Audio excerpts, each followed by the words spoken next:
So I've got to be a little bit quiet right now because my husband is asleep in the other room.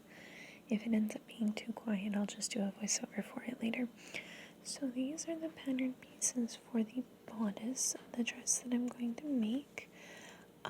I ended up already cutting them out, which was a mistake because I realized you guys would like to see it, but I still have the skirt pieces to cut out. Now, this is really interesting. They have a place to shorten or lengthen it. Unfortunately for me, the part that I need to shorten or lengthen is actually this piece here. So I'm going to have to adjust this at some point, and I'll probably show you guys what I end up doing with that. But that's the thing that I'm going to have to do. But here's all my bodice pieces set out. And then here's the skirt pieces. Now, this is a pattern that I found online, but they did a really good job with how to make a PDF pattern that will work for everybody. So you can see here, well, for one thing, they have these test squares so that you can make sure that when you print it up, your printer is printing it the right size. And we did end up having to try a couple of times to get that right. But the other thing is you see these quarter circles. Those are actually where the piece lines up.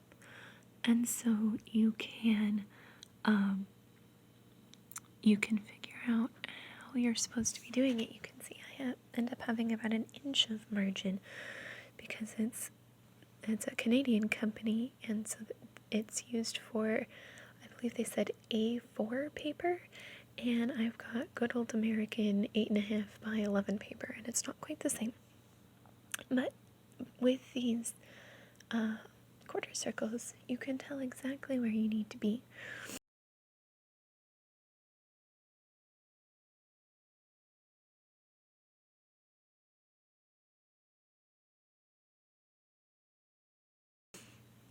And so a few of these pages you can see are missing. That's just because they're completely blank, and I didn't see the point of printing up a page with just 4 quarter circles in the corners of it, and so I just didn't print that page. You can see this one. This is what these other ones would have been, except I accidentally printed this page instead of this page. But this page is mostly just a corner and a copy of this one, so I think I'm going to be okay just kind of just adding a blank page there and just cutting it to match that, hopefully. So as you can see, I actually don't have, I have a piece for, this is going to be the piece for the waistband, this part up here, and then this is going to be an under, so what I'm making is a tutu. I don't think I've mentioned that before, and a lot of tutu skirts have actually a panty piece underneath it, so this is for the panty piece.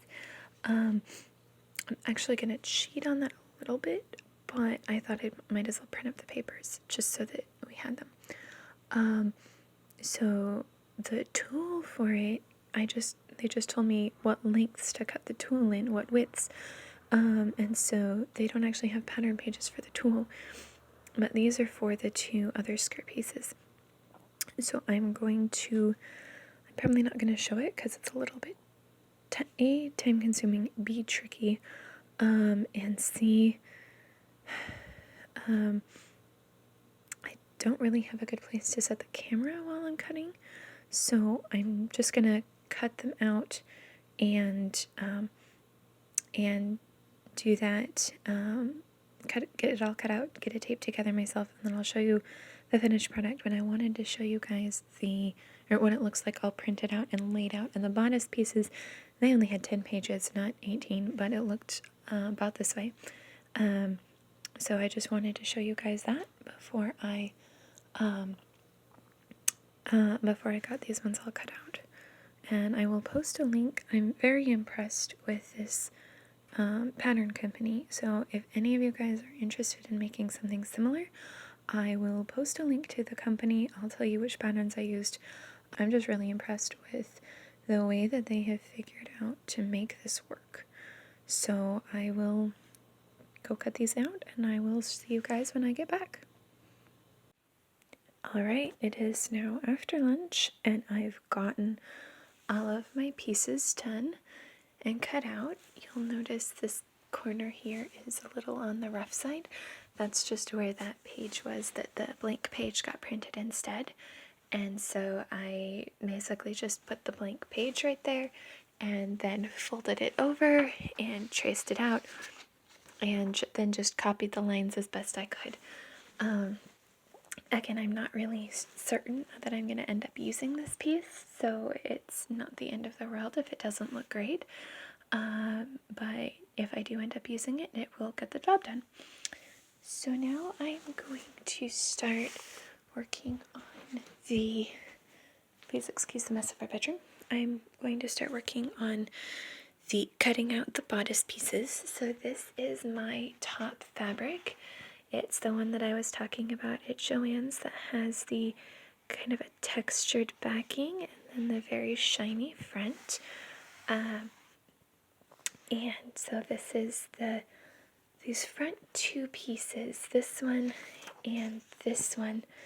I'm going to have to adjust it slightly because, like I mentioned before, these pieces are just a bit too short. I'd like them to come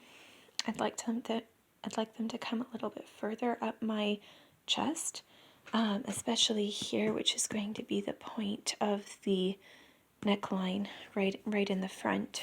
I'd like that to be a little bit higher up my chest. So I'm going to end up, as I cut, I'm just going to extend these lines. Sorry, you can't see that. I'm just going to extend these lines about 1.5 inches further up, and so that way they will be able to, I think my hand is steady enough that I can fairly well just freehand it, and that way it will be tall enough for me. And then I will also, you can see here it says cut 2 of the top fabric and cut 2 of the lining. I will just have to do the same thing on the lining. So nothing terribly complicated, but it should give me the height that I need. I'm also going to have to take in the bust line a little bit, which the instructions actually gave instructions for taking in the waistline, but not the bust line. But I think it's the same principle, so I think it'll be okay. I'm gonna just cut it out as stated, and then I will, when I mark up the pieces, I'll just mark it with a slightly higher, not a slightly higher, a slightly narrower seam allowance there, or slightly wider seam allowance, resulting in a slightly narrower piece. So I don't know if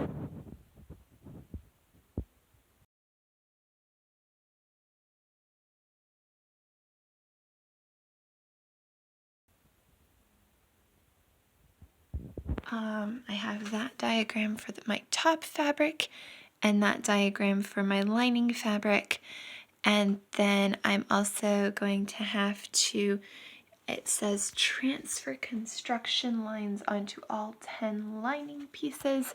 So basically I just copy all of the lines that are on here to the lines, or to the, here's my lining fabric sitting right over here. It's a twill, so it's a dense fabric. So I will just transfer my lines onto that, and then I will show you what I've done from after that. I'm not sure how well you can see what's going on here. I'm thinking I'll just keep my voice quiet through the entirety of this video, by the way, just so that it doesn't have too low and then too quiet, and then all of a sudden I get louder and it's just, and then everybody's turning down their things because all of a sudden I'm too loud. I'm trying to just keep it one consistent volume throughout the whole video. What I'm trying to do right now is a bias tape, which is a diagonal strip of fabric. You can see it here on this one that it goes it's going to go diagonally across it, just so that it is because of the way that the weave of the fabric works, it is easier to or it is better for certain things than just cutting straight lines across it is. I've never liked cutting bias tape, and I'm going to show you now why. Because this tape is supposed to be 2¼ inches wide, but it is atrociously difficult to get it to stay. So I have here now 2¼ inches wide, but if I come up here, it's now 2½ inches wide. And if I slide it across here, so that now it's closer to 2¼ inches wide, now it's skewed down here. And I've never liked the constant fine-tuning there. Now I have it 2¼ inches wide down the entire length of the ruler, but of course as soon as I blink, it's going to be gone again. I dislike constant fidgeting with rulers, and bias tape does that to me every time. Now this, I have my fabric folded in half so that I only have to cut. You can see it calls for one strip of 1½ inch wide bias tape, or you could see if it would focus. You can see we have one strip of 1½ inch bias tape and one strip of 2¼ inch bias tape over here. And it's the same on the other side, except they give the measurements there in centimeters. So we need 2 strips of each. So if I fold it over, then I should be able to, there we go. I've disrupted the ruler again. So we should be able to make one set of cuts and have 2 strips. I'm not at all confident in my ability to do one set of each, just completely keep them in good shape if I make a mistake. So I seem to have, excuse me, I do seem to have a little bit of extra fabric. So I think I'm going to make an extra set of each piece. You see here, it's supposed to go all the way up to the corner of that fabric, and I've got lots of room here to work with. So I think I'm going to make one more set of each, but that's going to mean dealing with cutting even more bias tape, and it's going to be just a tremendous pain, but oh well, that's what I go through to look pretty. But this has been my rant on bias tape. I shall now proceed to continue cutting. Minor addendum to my mini rant on bias tape, but this is the other reason I don't like bias tape, that you run out of room so quickly. I still need to cut one more 2¼ inch wide strip, but I've got no more room on my cutting board. I can't move it that way, because then I will run out of room on this side. There's just no good answers, and what I'm going to have to do is move the fabric this way and then make as much of the strip as will fit on this side, and then move all of the fabric over and finish cutting, which is the least complicated way to do it, but it's always a frustrating experience and it never ends up going quite to plan. So I may honestly make this one 2½ inches wide instead of 2¼ just because I need a little bit of extra room in case I make a mistake as I'm sliding things over. This has been the addendum to my rant on bias tape.